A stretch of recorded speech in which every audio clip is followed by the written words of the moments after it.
सच्चाई बीजेपी ताई।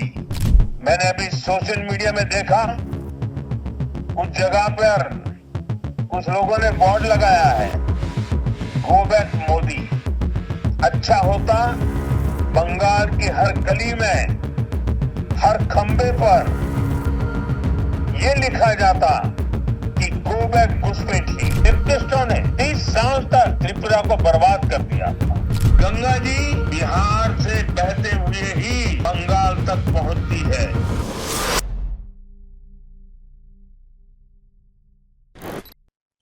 অনুপ্রবেশ ইস্যু তার পাশাপাশি এ রাজ্যের অনুন্নয়নের ক্ষেত্রে তৃণমূল কংগ্রেসকে দায়ী করলেন প্রধানমন্ত্রী নরেন্দ্র মোদী। চলতি বছর আমরা যদি দেখি, চলতি বছরে এই নিয়ে মোট 5 বার তিনি পশ্চিমবঙ্গে এসেছেন। প্রধানমন্ত্রী নরেন্দ্র মোদী প্রথম এসেছিলেন একদম আলিপুর দুয়ারে, তারপর তিনি আসেন দুর্গাপুরে, সেখান থেকে পরবর্তী তার যে সভা ছিল সেটা ছিল হচ্ছে দমদমে। এর মাঝে তিনি আরেকবার এসেছিলেন, তিনি এসেছিলেন ফোর্ট উইলিয়ামে আর্মির একটি প্রোগ্রামে, এবং আজকে নদিয়ার তাহিরপুরে। আমরা সরাসরি দেখতে পেলাম তাহিরপুরের প্রোগ্রামে তিনি উপস্থিত থাকতে পারলেন না, কারণ আবহাওয়া সেই অর্থে আজকে ভালো ছিল না, তাই তার চপার ল্যান্ড করতে পারেনি তাহিরপুর হেলিপ্যাডে। তখন তিনি কি করলেন, তার হেলিকপ্টার সরাসরি উড়ে গেল কলকাতা বিমানবন্দরের দিকে, এবং কলকাতা বিমানবন্দরের যে ভিআইপি লঞ্চ আছে সেখানেই তিনি অডিওর মাধ্যমে বার্তা দিলেন, যেটাকে ভার্চুয়াল বার্তা হিসাবে আমরা কার্যত দেখি, এবং সেখান থেকে তিনি পরপর বেশ কিছু ইস্যু উত্থাপন করলেন। প্রথমত এই অনুপ্রবেশ ইস্যু। প্রধানমন্ত্রী নরেন্দ্র মোদী প্রথমেই যেই বিষয়টা উল্লেখ করলেন সেটা হলো, এ রাজ্যে অনুপ্রবেশের ঘটনা নিয়ে তৃণমূল কংগ্রেস যথেষ্ট পজিটিভ। তার কারণ অনুপ্রবেশকেই রীতিমতো ভোট ব্যাংক হিসাবে কাজে লাগাচ্ছে তৃণমূল কংগ্রেস, এবং তারই পরিপ্রেক্ষিতে দাঁড়িয়ে গো ব্যাক অনুপ্রবেশকারী এই লেখা নেই, সব জায়গায় লেখা হচ্ছে go back Modi, go back Modi. কারণ এই অনুপ্রবেশকে ঢাল করতে বা অনুপ্রবেশকে আড়াল করতে এসআইআর এর বিরোধিতা করছে তৃণমূল কংগ্রেস। আমরা সরাসরি সেই অডিও বার্তার কিঞ্চিত অংশ শুনে নেব, যেখানে তিনি এই অনুপ্রবেশ ইস্যুকে সামনে রেখে তৃণমূলকে কাঠগড়ায় দাঁড় করাচ্ছেন। घुसपैठियों को बचाने के लिए पूरा जोर लगा रही है। बीजेपी जब घुसपैठियों का सवाल उठाती है तो टीएमसी के नेता हमें गालियां देते हैं। मैंने अभी सोशल मीडिया में देखा, कुछ जगह पर कुछ लोगों ने बोर्ड लगाया है, गो बैक मोदी। अच्छा होता बंगाल की हर गली में, हर खंबे पर यह लिखा जाता कि गो बैक घुसपैठिए, गो बैक घुसपैठिए। लेकिन दुर्भाग्य देखिए, गो बैक मोदी के लिए बंगाल की जनता के विरोधी नारे लगा रहे हैं, लेकिन गो बैक घुसपैठियों के लिए वे चुप हो जाते हैं। আমরা শুনলাম প্রধানমন্ত্রী নরেন্দ্র মোদীর এই অনুপ্রবেশ সংক্রান্ত বিষয় নিয়ে বক্তব্য। এবার আসবো অনুন্নয়নের প্রসঙ্গে। হ্যাঁ, এই রাজ্যে এখনো পর্যন্ত 1000 কোটি টাকার অনুন্নয়ন হয়নি, সম্ভব হয়নি। তার কারণ তৃণমূল কংগ্রেস। কেন্দ্রীয় সরকার নিজের মতো করে উন্নয়নের প্রক্রিয়াকে জারি রাখার চেষ্টা করছে, কিন্তু বারবার এই রাজ্যে উন্নয়ন করতে গেলে বা টাকা পাঠাতে গেলে সেটা লুট হচ্ছে, সেই বিষয়টা আগেও অভিযোগ আকারে উঠে এসেছে। যেমন প্রধানমন্ত্রী আবাস যোজনা সহ ইত্যাদি বিষয়গুলো স্বাভাবিকভাবে সামনে উঠে আসার বিষয়। আজকের দিনে দাঁড়িয়ে প্রধানমন্ত্রী বলছেন যে বিজেপি সরকার চায় সামগ্রিকভাবে গোটা দেশের সমস্ত রাজ্যের উন্নয়ন ঘটাতে, কিন্তু এক্ষেত্রে তৃণমূল কংগ্রেস বাধা হয়ে দাঁড়াচ্ছে। ফলে এই মুহূর্তে দাঁড়িয়ে রাজ্যের মানুষের কাছে প্রধানমন্ত্রীর আবেদন, অবিলম্বে আপনারা বিজেপিকে চান্স দিন, সুযোগ দিন এবং পরিবর্তন করুক। ডবল ইঞ্জিন সরকারের মাধ্যমে এ রাজ্যে সামগ্রিক উন্নয়ন হবে। আমরা সরাসরি শুনে নেব এই মর্মে প্রধানমন্ত্রী নরেন্দ্র মোদীর বক্তব্য। हमारे बगल में त्रिपुरा देखिए, कम्युनिस्टों ने, लाल झंडे वालों ने, लेफ्टिस्टों ने 30 साल तक त्रिपुरा को बर्बाद कर दिया था। त्रिपुरा की जनता ने हमें मौका दिया, हमने त्रिपुरा की जनता के सपनों के अनुरूप त्रिपुरा को आगे बढ़ाने का प्रयास किया। बंगाल में भी लाल झंडे वालों से मुक्ति मिली। आशा थी कि लेफ्ट वालों के जाने के बाद कुछ अच्छा होगा, लेकिन दुर्भाग्य से टीएमसी ने लेफ्ट वालों की जितनी बुराइयां थी उन सारी बुराइयों को और उन सारे लोगों को भी अपने में समा लिया, और इसलिए अनेक गुना बुराइयां बढ़ गई और उसी का परिणाम है कि त्रिपुरा तेज गति से बढ़ रहा है और बंगाल टीएमसी के कारण तेज गति से तबाह हो रहा है। साथियों, बंगाल को बीजेपी की एक ऐसी सरकार चाहिए जो डबल इंजन की गति से बंगाल के गौरव को फिर से लौटाने के लिए काम करे। मैं आपसे बीजेपी के विजन के बारे में विस्तार से बातें करूंगा जब वहां खुद आऊंगा। আমরা শুনলাম প্রধানমন্ত্রীর বক্তব্য। এরপরে যে বিষয়টা আসছে সেটা হচ্ছে স্লোগান বেঁধে দেওয়া।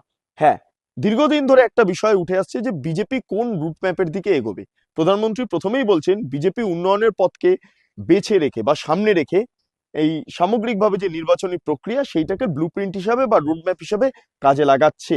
কিন্তু এর পাশাপাশি তিনি একটি স্লোগান বেঁধে দেন, যে স্লোগানটা এই মুহূর্তে বিজেপির কাছে একটা বড় হাতিয়ার এবং আসন্ন যে নির্বাচন সেই নির্বাচনের পরিপ্রেক্ষিতে দাঁড়িয়ে এই স্লোগানকে রাজ্য বিজেপি ব্যবহার করবে। বাঁচতে চাই বিজেপি তাই। মূলত এই স্লোগান এই মুহূর্তে প্রধানমন্ত্রী নরেন্দ্র মোদীর তরফে দেওয়া হয়েছে এবং এই স্লোগানকে, যেটা বলছিলাম, এই স্লোগানকেই খুব গুরুত্ব সহকারে বিজেপির তরফে প্রচার করা হচ্ছে। আজকে দেখলাম যে বিভিন্ন জায়গাতে বা সবার বিভিন্ন জায়গাতে সংশ্লিষ্ট স্লোগান প্রিন্ট করা টি শার্ট পরে প্রচুর মানুষজন তারা উপস্থিত হয়েছিলেন। ফলে এই স্লোগানকে যে আগামী দিনে বিজেপি হাতিয়ার করতে চলেছে এই রাজ্যে তার বলার অপেক্ষা রাখে না। এবার আসা যাক প্রধানমন্ত্রী নরেন্দ্র মোদী এই স্লোগানকে কেন্দ্র করে কি বক্তব্য রেখেছেন, শুনে নি। पश्चिम बंगाल कह रहा है, पश्चिम बंगाल का बच्चा बच्चा कह रहा है, पश्चिम बंगाल का हर गांव, हर शहर, हर गली, हर मोहल्ला कह रहा है, बाजते चाई बीजेपी ताई, बाजते चाई बीजेपी ताई। আমরা শুনলাম। এবার এই আলোচনার শেষ প্রসঙ্গে চলে এসেছি। এটা হলো যে এ রাজ্যে উন্নয়নের ক্ষেত্রে কিভাবে বাধা হয়ে দাঁড়াচ্ছে তৃণমূল কংগ্রেস। হ্যাঁ, বিহারে জঙ্গল রাজ চলছিল, সেই জঙ্গল রাজের অবসান ঘটাতে এনডিএ সরকারকে বেছে নিয়েছে সেখানকার মানুষ। এবং প্রধানমন্ত্রী নরেন্দ্র মোদী বারবার যেটা বলেছিলেন সেটা হলো যে গঙ্গা বয়ে যায় বিহার থেকে শুরু করে একদম পশ্চিমবঙ্গ হয়ে। ফলে বিহার থেকে যে পরিবর্তনের যে বিষয়টা সামনে উঠে আসছে সেটা পশ্চিমবঙ্গ হয়ে আগামী দিনে অন্য রাজ্যে গিয়ে গড়াবে। অর্থাৎ এই যে গঙ্গার যে বয়ে যাওয়া এই বিষয়টাকে কেন্দ্র করে প্রধানমন্ত্রী স্বাভাবিকভাবে বুঝিয়ে দিয়েছেন যে এবার টার্গেট পশ্চিমবঙ্গ। কিন্তু এক্ষেত্রে দাঁড়িয়ে তিনি পশ্চিমবঙ্গের বেশ কিছু বিষয় উত্থাপন করেন। প্রথমত আমরা দেখে নেব যে বিহারে যে জঙ্গল রাজের অবসান ঘটেছে সেটা এনডিএ সরকারের একদম নির্বাচনের মাধ্যমে সেটা সম্ভব হয়েছে। তাহলে এ রাজ্যের ক্ষেত্রে কি দরকার? সাধারণ মানুষের কাছে প্রধানমন্ত্রী আবেদন, আপনারা বিজেপিকে সরকারে আনুন, তাহলে এ রাজ্যে দাঁড়িয়ে যে উন্নয়নের ধারাবাহিকতা সেটা বজায় থাকবে। এই বিষয়টা যখন তিনি উত্থাপন করছেন তার পাশাপাশি তিনি ত্রিপুরার প্রসঙ্গ তুলে ধরলেন। ত্রিপুরাতে দীর্ঘদিন ধরে কমিউনিস্ট পার্টির শাসন ছিল, সেক্ষেত্রে দাঁড়িয়ে এই মুহূর্তে বিজেপির শাসন।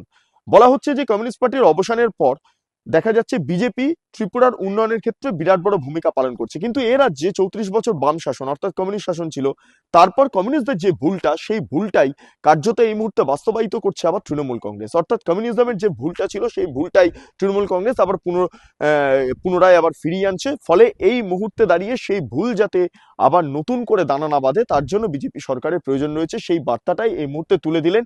একই সঙ্গে উন্নয়নের যে বার্তা সেই বার্তাও এই বিজেপির কে সরকারে আনার পরিপ্রেক্ষিতে দাঁড়িয়ে তা সম্ভবপর হবে, এমনটাই বার্তা দিলেন প্রধানমন্ত্রী নরেন্দ্র মোদী। সরাসরি শুনে নেব প্রধানমন্ত্রী নরেন্দ্র মোদীর বক্তব্য।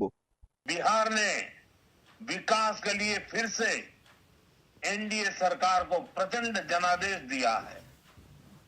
बिहार में भाजपा एनडीए की प्रचंड विजय के बाद मैंने एक बात कही थी, मैंने कहा था गंगा जी बिहार से बहते हुए ही बंगाल तक पहुंचती है, तो बिहार ने बंगाल में भाजपा की विजय का रास्ता भी बना दिया है। बिहार ने जंगल राज को एक सूत्र से, एक स्वर से नकार दिया है। 20 साल बाद भी भाजपा एनडीए को पहले से भी अधिक सीटें दी हैं। अब पश्चिम बंगाल में जो महाजंगल राज चल रहा है, उससे हमें मुक्ति पानी है। আমরা শুনে নিলাম, সবটাই মূলত আলোচনার বিষয়বস্তু হিসাবে তুলে ধরলাম। এখন সাধারণ মানুষের মূলত বোঝার কাজ যে তারা কি করবেন, তারা প্রত্যাবর্তনেই থাকবেন নাকি না পরিবর্তন আনবেন। প্রধানমন্ত্রী বার্তা দিচ্ছেন, এই নিয়ে পরপর 5বার এ রাজ্যে প্রধানমন্ত্রীর আসাটা খুব গুরুত্বপূর্ণ এবং যেটা জানা যাচ্ছে আগামী কয়েক মাস ধরে এ রাজ্যে প্রধানমন্ত্রী এবং অমিত শাহের যে ঘন ঘন আবির্ভাব ঘটবে তার বলার অপেক্ষা রাখে না। মতুয়াদের ক্ষেত্রেও তিনি বেশ কিছু প্রসঙ্গ উত্থাপন করেছেন আজকে প্রধানমন্ত্রী। তিনি বলছেন মতুয়ারা রয়েছেন সঙ্গে, এখানে হরিচাঁদ ঠাকুর ইত্যাদি ইত্যাদি যে সমস্ত তাদের রীতি রেওয়াজগুলো আছে সেগুলো সমস্তটাই তিনি তুলে ধরেছেন আজকে। ফলে তার বক্তব্যের মধ্যেও যে মতুয়াদের গড়ে এসে তিনি যে বক্তব্য রাখছেন সেটা তিনি ভালো করে অনুধাবন করেই বক্তব্য রাখলেন। তবে একটা বিষয় উল্লেখ করব, এসআইআর প্রক্রিয়ার মাধ্যমে প্রচুর মতুয়ার নাম বাদ যাচ্ছে, সেই বিষয়টা অনেকেই অভিযোগ করেছেন। কিন্তু এখানে আরেকটা বিষয় উত্থাপন না করে থাকা যাচ্ছে না যে আজকে কিন্তু সিএ এর মাধ্যমে নাগরিকত্ব দেওয়া হবে, সেই প্রসঙ্গটা কিন্তু প্রধানমন্ত্রী নরেন্দ্র মোদী উত্থাপন করলেন না। যে মতুয়ারা আজকে উপস্থিত ছিলেন সভাতে তারা বারবার বলছিলেন যে প্রধানমন্ত্রী হয়তো বলবেন যে সিএ এর মাধ্যমে নাগরিকত্ব মিলবে মতুয়াদের, বা যারা ধর্মীয় কারণে বাংলাদেশ থেকে এ দেশে চলে এসেছেন যে সমস্ত হিন্দুরা বা সেখানকার সংখ্যালঘুরা তাদেরকেও নাগরিকত্ব দেওয়া হবে, এমনটা অনেকে ভেবেছিলেন। কিন্তু প্রধানমন্ত্রী নরেন্দ্র মোদী আজকে সেই ধরনের কোনো বার্তা কিন্তু সামগ্রিকভাবে তার সভা থেকে তুলে ধরলেন না। মোট 16 মিনিটের বক্তব্যতে অনুন্নয়ন উঠে এলো, বাম শাসন উঠে এলো, তৃণমূল কংগ্রেসের অপশাসন উঠে এলো, তার পাশাপাশি এসআইআর এর কিঞ্চিত অংশ উঠে এলো, এর পাশাপাশি নতুন স্লোগানের প্রসঙ্গ উত্থাপিত হলো, কিন্তু নাগরিকত্বের বিষয়টা তিনি উত্থাপন করলেন না, যা নিয়ে বিভিন্ন মহলে বিভিন্ন প্রশ্ন রয়েছে। যাই হোক, আপনারা এতক্ষণ ধরে দেখছিলেন বেঙ্গল লিবার্টি। চ্যানেলটি ভালো লাগলে লাইক করুন, সাবস্ক্রাইব করুন, শেয়ার করুন, বেল আইকন ক্লিক করুন। www.bengalliberty.com, সেখানে ক্লিক করুন, সমস্ত খবর আপনাদের জন্য সাজানো রয়েছে। স্বাধীন, কাঁচিহীন এবং গেরিলা সাংবাদিকতার পাশে দাঁড়ান। অসংখ্য ধন্যবাদ।